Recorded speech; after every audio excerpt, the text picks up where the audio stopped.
நடிகர் அஜித் குமார் தற்போது மகிழ் திருமணி இயக்கத்தில் நடித்து வருகிறார். இப்படத்தை அடுத்து இவர் பிரபல இயக்குனர் ஆதிக் ரவிச்சந்திரனுடன் கூட்டணி வைத்திருக்கிறார். இப்படத்தின் ஷூட்டிங் வருகிற ஏப்ரல் மாதம் தொடங்க உள்ளது. மேலும் இப்படத்தில் அஜித்துக்கு ஜோடியாக தபு நடிக்கவிருக்கிறார் என்று தகவல்கள் வெளியாகி இருக்கிறது. இந்நிலையில் AK-63 குறித்து புதிய செய்தி வெளியாகி உள்ளது. அது என்னவென்றால், இப்படத்தில் அஜித்துக்கு வில்லனாக நடிக்க SJ சூர்யா அல்லது அரவிந்த் சாமியை நடிக்க வைக்க பேச்சுவார்த்தை நடைபெற்றுக் கொண்டிருக்கிறதாம்.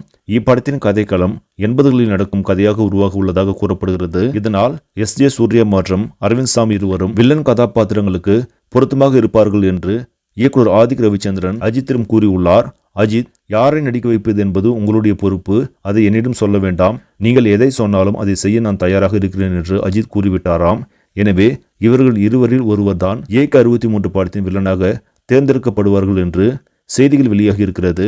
கூடிய விரைவில் இதற்கான அறிவிப்பு வெளியாகும் என்று எதிர்பார்க்கப்படுகிறது. சரி, நம்மளே இந்த செய்தி உங்களுக்கு பிடிச்சிருந்தா லைக் பண்ணுங்க, ஷேர் பண்ணுங்க, மறக்காம நியூஸ் தமிழ் சேனலை சப்ஸ்கிரைப் பண்ணுங்க. அடுத்த வீடியோவில் சந்திக்கலாம். நன்றி.